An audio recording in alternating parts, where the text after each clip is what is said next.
Envoie ton Esprit Saint, ton feu d'amour divin, déploie ton cœur et viens nous sauver. Délivre-nous de tout ce qui refuse en nous de t'aimer. Du sang de ton agneau, déversons-nous le flot des abondantes eaux de ton pardon. Viens inonder nos vies, restaure-nous, guéris ton Église.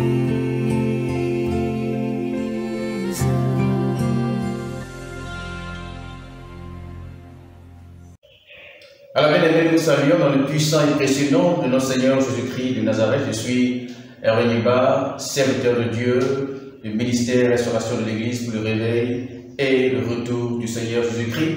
C'est encore pour moi un plaisir renouvelé de me tenir devant vous pour échanger avec vous, partager avec vous notre ministère, ce que le Seigneur nous a confié lorsqu'il nous a appelés. Il nous a parlé de l'Église. Il nous a parlé des événements dans lesquels nous sommes. Il nous a parlé des événements futurs également de l'Église et de notre monde. Et nous vous entretenons sur un sujet capital, le sujet principal et général de notre entretien avec vous est la lecture spirituelle de la crise dans notre pays. Nous voulons dire que à travers cette lecture spirituelle de la crise dans notre pays, nous voulons parler à l'Église, mais à l'Église dans toutes les nations. Car derrière chaque, pas forcément chaque événement, tous les événements, mais derrière les événements principaux, derrière la vie que nous vivons, nous devons savoir que Jésus est à l'œuvre, nous devons savoir que Dieu est à l'œuvre. C'est vrai que Dieu a amené Jésus-Christ afin que nous puissions avoir la vie éternelle, c'est vrai. Dieu également nous a appelés afin que nous puissions gagner des âmes. Mais ce qu'il faut savoir, c'est que Jésus a dit, allez et faites de toutes les nations mes disciples. Et c'est vrai que par rapport à ce verset, ce que nous avons entendu ou compris à travers ce verset, c'est que nous devions évangéliser. Oui, c'est bien d'évangéliser, mais nous croyons que nous avons compris en partie ce verset, car ce verset est lié aux nations, car un disciple de Jésus-Christ accompli est un disciple qui a un impact sur son environnement, parce que Christ agit avec force et autorité dans sa vie.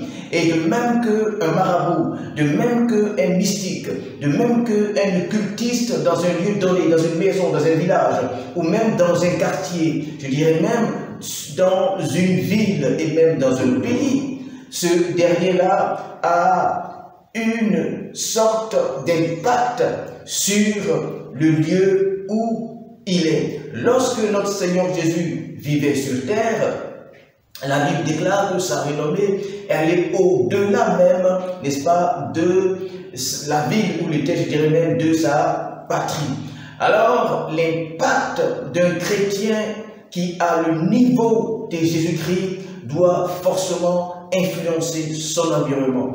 Par conséquent, ce verset qui dit d'aller et faire des nations des disciples ne se limite pas au salut des âmes, mais il parle également de l'impact de la communauté, sinon des communautés dans ces nations-là. La puissance de Dieu, la puissance du royaume de Dieu dans ces nations-là. Mais ce n'est pas seulement la puissance en termes de force et autorité, mais également l'intelligence, la sagesse, la capacité, la façon de faire.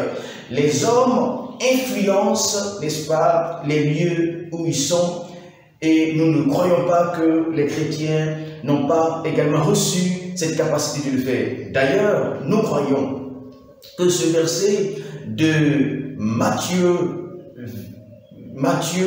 28, verset 19, qui nous dit d'aller et faire de toutes les nations des disciples, n'est-ce pas, a un parallèle par rapport à la pensée de Dieu, au plan initial de Dieu qui dit de faire l'homme à son image, selon sa ressemblance, afin qu'il domine. Car un homme qui est à l'image de Christ est disciple, accompli de Christ, alors qui a la possibilité de rentrer dans cette pensée originelle, dans cette pensée initiale de Dieu. Aujourd'hui, lorsque nous voyons nos sociétés et lorsque nous voyons également l'Église, nous comprenons que les chrétiens doivent avoir plus de maturité. Nous avons expliqué cela. Comme la conversion des âmes, c'est Moïse en Égypte qui fait sortir son peuple. C'est là, le salut. C'est là que s'arrête le salut. Mais maintenant, le peuple de Dieu hors d'Égypte, le peuple de Dieu hors du monde, devrait maintenant apprendre, grandir dans la connaissance, afin que Christ soit manifesté en eux, Christ soit réellement bâti en eux, dans le désert. Alors, lorsque Christ serait dans le désert, bâti en eux, lorsque Christ serait mature en eux, lorsque Christ serait parfaitement formé en eux, comme Paul nous le demande, ils auront alors la capacité de renverser les royaumes, c'est-à-dire les 7 nations qui sont en Canaan, c'est-à-dire les Jébusiens, les Cananéens, les Étiens, les Héviens, etc. Ils auront alors la capacité de Christ en eux afin de les déguerpir. Et c'est dans ce plan-là que nous sommes aujourd'hui. C'est ce que nous tentons, n'est-ce pas, d'expliquer. Alors, que le nom du Seigneur soit béni.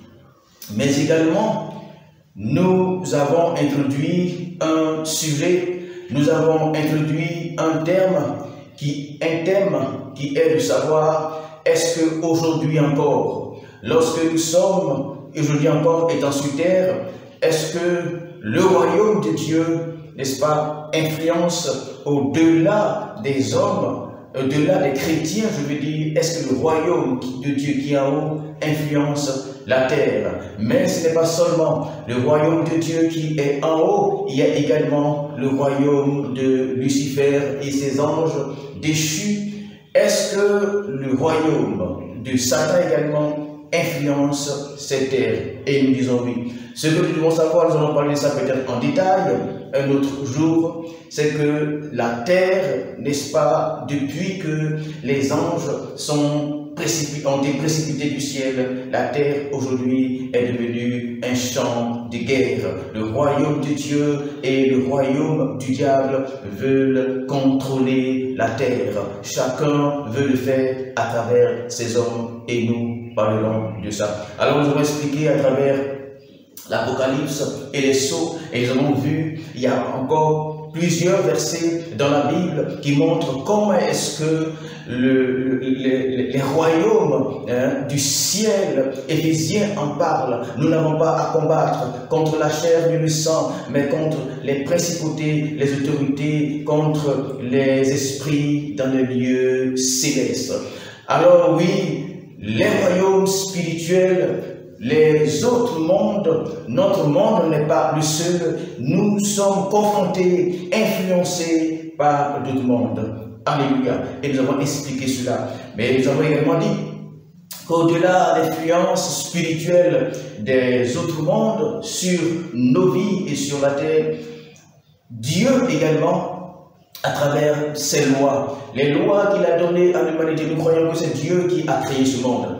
Comme un architecte, comme un biologiste, comme un pharmacien, comme un chimiste, comme un, je dirais, je vais dire technicien, mais comme un ingénieur, que ce soit en bâtiment ou en technologie ou autre, qui créent des appareils comme l'ordinateur, les portables et autres genres d'appareils, les scientifiques dans le domaine de la médecine, les pharmaciens qui créent, n'est-ce pas, en laboratoire des médicaments, il y a une posologie. Et donc, lorsque Dieu crée le monde, il a donné également la posologie nécessaire afin que nous puissions connaître les règles de cette terre.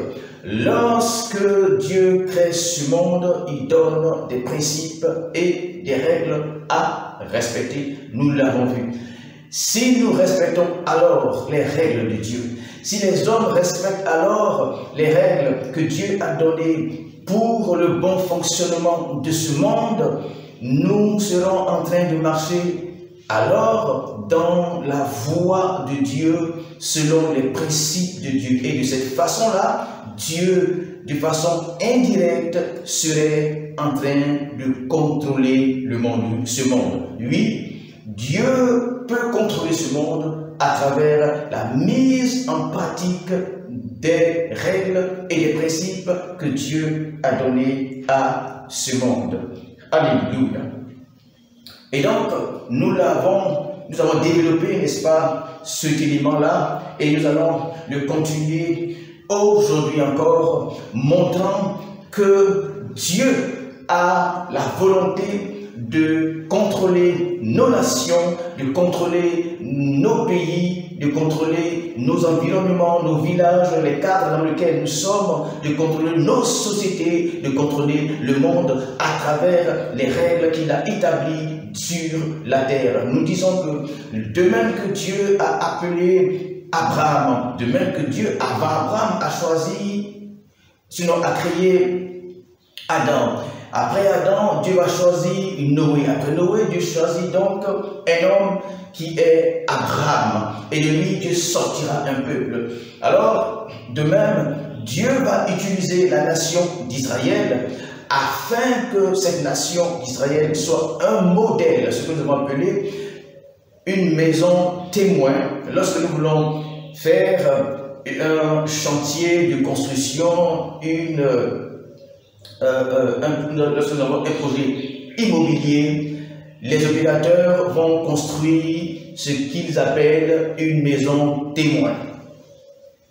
Alors, la maison témoin est la première maison qu'il construit afin de montrer le plan de toutes les maisons qu'il voudrait réaliser. Par conséquent, Israël est cette nation-là que le Créateur a choisi, comme il a choisi Adam, Abraham et les autres, afin qu'ils soient des modèles des humains après la chute.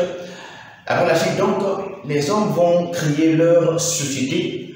Or, les principes de Dieu, ignorant les principes de Dieu, ils seront dans une sorte de sévétisme, c'est-à-dire, ils comprendront les principes naturels, mais eux-mêmes vivront aussi à travers leurs propres règles. Mais Dieu va choisir une nation, Israël, afin de pouvoir lui donner totalement des règles pour qu'elle puisse, cette nation donc, respecter les règles de Dieu, respecter strictement les règles de Dieu et qu'elle devienne ce que Dieu veut qu'elle soit. Mais malheureusement, Israël va désobéir comme Adam et bien d'autres, comme nous également. Nous connaissons la pensée de Dieu, les lois de Dieu à travers la Bible, mais ce n'est pas pour autant que nous mettons la parole de Dieu parfaitement en pratique. De même, Israël ne va pas respecter les règles que Dieu va établir pour son bien-être, pour son bon développement. Et nous connaissons la suite, Dieu va la disperser sur toute l'étendue, sur toute la surface de la terre. Mais, néanmoins, la Bible renferme les règles que Dieu a données à cette nation, qui sont les règles que Dieu voudrait que toutes les nations au monde puissent regarder et marcher en fonction, puissent mettre en pratique dans leur nation. C'est pourquoi Dieu va choisir des hommes, Dieu va choisir un peuple qu'il appellera, que les hommes, je dirais, appelleront des chrétiens.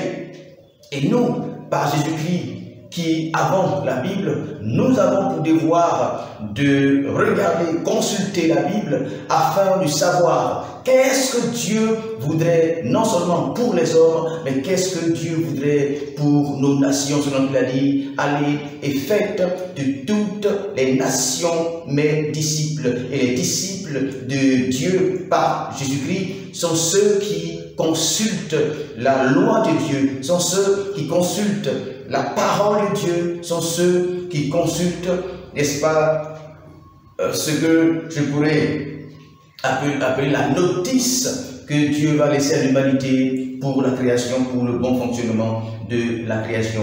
À travers donc les lois naturelles, à travers donc les lois que Dieu donne aux hommes, Dieu veut encore contrôler nos vies. Au-delà de nos vies, Dieu veut encore contrôler nos nations.